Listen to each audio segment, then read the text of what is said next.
Welcome to my channel. In this video I am going to explain about the frustum of a cone and to find how to find the curved surface area of a frustum of a cone. And in chapter 2 my frustum of a cone the definition to dibole goisu. Frustum of a cone mane ki আমি কোণ এটা যদি plan এটারে কাটি দিও যিকোনো অংশত যদি কাটি দিয়াৰ পিছত কোণটো দুটুকুৰা হ'ব দুটুকুৰা হোৱাৰ পিছত ওপৰৰ ভাগটো এটা কোণ থাকিব আৰু তলৰ ভাগটো যি থাকিব সেই ভাগটোকে ফ্ৰাস্টাম বুলি কয় माने कोण एटा प्रथमे प्लेन एटारे काटिब लागिब plane to parallel to the बेसर लगत पैरेलल हब लागिब माने सीधाके काटिब लागिब कटार पिছত ऊपर जिटु कोण थाकी जाबो हेतु पेलाई दिब लागिब आ थाकी जोৱা पोर्शन तलर जिटु बेसर लगत जिटु अंश लागि থাকিব हेई अंशटुके फ्रास्टाम अफ ए कोण বুলি কয় গতিকে যদি ডেফিনেশন লিখো তেতিয়া হ'ব द पोर्शन अफ ए कोण left after cutting by a plane parallel to its base and removing the upper smaller cone is called frustum. माने बेसर कॉन्टूर बेसर पैरेलली प्लेन तारे स्लाइस करिब लागिबो नाइबा काटिब लागिबो कॉन्टुक कटार पिছত जिटु हरु कॉन टुकुरा उलाय हेतुक रिमुव करार पिছত थाकी जोৱা पोर्शन जिटु बेसर লগত थाकी जोৱা पोर्शन हेतु पोर्शनटुके फ्रास्टाम বুলি কয় গতিকে এইটো আছে ফ্ৰাস্টাম এনেকুৱা শেপৰ থাকে আমি সাধাৰণতে ঘৰত দেখি পাওঁ বালটি গিলাস এইবিলাক কোৰ শেপ হৈছে ফ্ৰাস্টাম শেপৰ ইতে এনেকুৱা শেপৰ কাট সাৰফেস এৰিয়াটো আমি কেনেকে উলিয়াম কাট সাৰফেস এৰিয়াটো হ'ব এই বালটি বা গিলাস এটা ঘূৰণীয়া থাকে तार চাৰিওফালৰ जिटु सारफेस থাকে হেতুকে কাৰ্ভড সাৰফেস বুলি কয় আৰু এই কাৰ্ভড সাৰফেস এৰিয়াটো কিমান হ'ব হেতু কেনেকে উলিয়াম ইয়াত চিত্ৰ এটা আঁকি লৈছো মই এটো এটা কোণ ABC is a cone and it is cut in the middle to make a frustum EDCB माने कोण एटाक মাজত কাটি পেলাই আমি ফ্ৰাস্টাম তৈয়াৰ কৰি লৈছো EDCB এই ফ্ৰাস্টামটো লৱাৰ ৰেডিয়াস মানে ডাঙৰ ৰেডিয়াস তলৰ ভাগৰটো হ'ব R1 ওপৰটো R2 আৰু এই ফ্ৰাস্টামটোৰ slant height L বুলি লৈছো small l আৰু ইয়াৰ height টো আছে small h তাৰ ওপৰত এটা কোণ আছে এই কোণটোৰ এই গুটেই কোণ ABC ৰ টোটাল height টো h capital H বুলি লৈছো আৰু এই ABC কোণৰ slant height capital L বুলি লৈছো আৰু small l টো হৈছে এই ফ্ৰাস্টামটোৰ slant height গতিকে ওপৰৰ পাৰ্টটো হ'ব capital L minus L ঠিক তেনেকৈ ইয়াৰ পৰা এটো small h আৰু ইয়াৰ পৰা এইখিনি capital H গতিকে ইয়াৰ পৰা এইখিনি হ'ব capital H minus small h মানে height of the cone ওপৰৰ কোণটো হ'ব capital H minus small h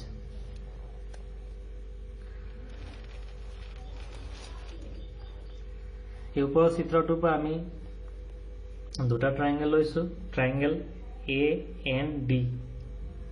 right সাইডৰ সৰু ট্ৰায়াঙ্গেল ওপৰৰ AND আৰু ডাঙৰ ট্ৰায়াঙ্গেল AMC এই ট্ৰায়াঙ্গেল দুটা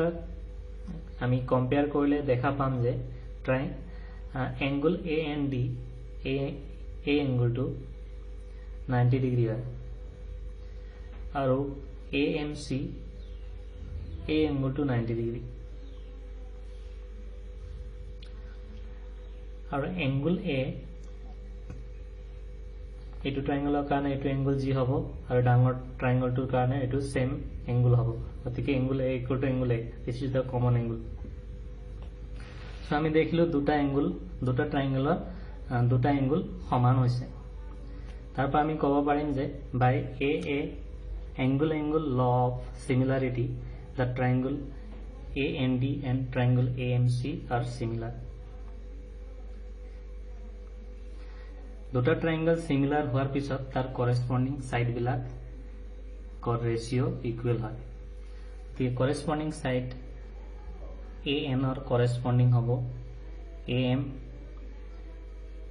এই R2 ৰ corresponding হ'ব এটো R1 আৰু AD ৰ corresponding হ'ব AC গতিকে AN by AM equal to R2 by R1 equal to AD by AC আৰু AM to হৈছে capital H minus small h আৰু AM to হৈছে এটো capital H R2 by R1 AD to হৈছে AD ওপৰৰ ভাগটো L minus L capital L minus L আৰু AC to হৈছে গোটেই capital L টো গতিকে এইটো ৰিলেশন এটা পালো এইটো ৰিলেশন ইউজ কৰি আমি এতিয়া curved surface area of the first term টো উলিয়াম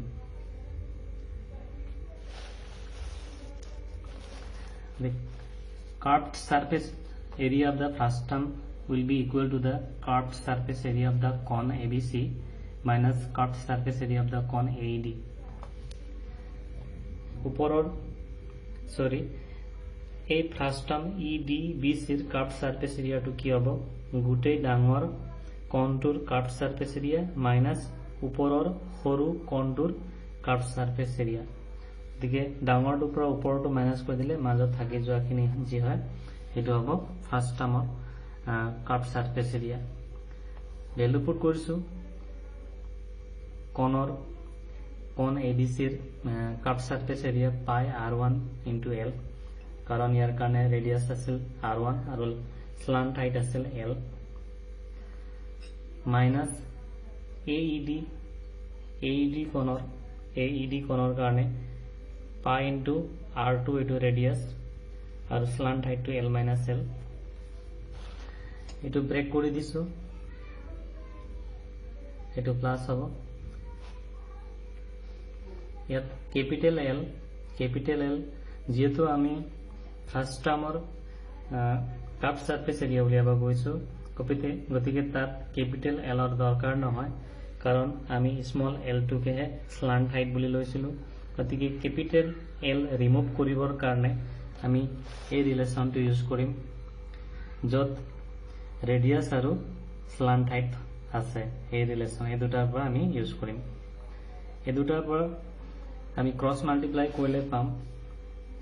L into R2 that is LR2 R1 into capital L minus R1 into small l capital L থকাখিনি এক্সাইড কৰি লওঁ মানে এইটুক ৰাইট সাইডে লৈ যাওঁ আৰু R1 L টুক লেফট সাইডত লৈ আহোঁ তেতিয়া কি হ'ব L কমন লওঁ R1 minus R2 হ'ব আৰু এইটো minus R1 L to left hand side আহিলে R1 L হ'ব প্লাস হ'ব গতিকে ইয়াৰ পৰা capital L ৰ ভ্যালুটো হ'ব R1 L divided by এইটো R1 minus R2 কাৰণ R1 minus R2 ৰে মাল্টিপ্লাই হৈ আছে গতিকে L ৰ ভ্যালু হ'ব R1 L divided by R1 minus R2 গতিকে যত capital L আছে ইয়াত তাত এই ভ্যালুটো পুট কৰিম capital L থকা জায়গাত R1 L divided by R1 minus R2 minus pi R2 L থকা জায়গাত R1 L by R1 minus R2 plus pi R2 L এতিয়া এইখিনি ভ্যালু হ'ব pi R square R1 square L minus pi R2 R1 into L plus মই এইখিনিত কি কৰিছো LCM লৈছো R1 minus R2 কাৰণ ইয়াত R1 minus R2 ইয়াত R1 minus R2 ইয়াত তলত 1 আছে গতিকে তিনিটাৰ LCM R1 minus R2 হ'ব গতিকে r1 মাইনাছ r2 ৰে ইয়াক একবাৰ যাব, এক পূৰণ এইখিনি কৰিলে এইটো হ'ব মাইনাছ r1 মাইনাছ r2 ৰে একবাৰ যাব, এক পূৰণ এইটো কৰিলে এইটো হ'ব প্লাছ 1 ৰে r1 মাইনাছ r2 ইমান বাৰ যাব, গতিকে এই কোৱান্টিটিৰ লগত r1 মাইনাছ r2 মাল্টিপ্লাই হৈছে। এতিয়া ব্ৰেকেটটো খুলি দিম, এইখিনি ঠিকে আছে, এইখিনি ব্ৰেকেট খুলি দিম, পাই r2l r1 মানে পাই r1 r2l এইটো, তাৰপিছত প্লাছে মাইনাছে মাইনাছ পাই r2 ইনটু r2 হলে r2 স্কয়াৰ ইনটু l। এইটো আৰু এইটো সেম বস্তু, এটাত নেগেটিভ এটাত প্লাস পজিটিভ আছে, গতিকে 0 ইহঁতৰ সাম থাকি গল পাই r1 স্কয়াৰ l মাইনাস পাই r2 স্কয়াৰ l, গতিকে পাই ইনটু l কমন, তেতিয়া থাকি যাব r1 square minus r2 square, তলত থাকিব r1 মাইনাস r2। r1 এটো হৈছে a square minus b square ফৰ্মত আছে, গতিকে a plus b into a minus b হ'ব, মানে r1 মাইনাস r2 এটা হ'ব আৰু এটা হ'ব r1 প্লাস r2। যেহেতু তলত r1 মাইনাস r2 আছে, ওপৰৰ r1 মাইনাস r2 কেনসেল যাব, থাকি যাব r1 প্লাস r2,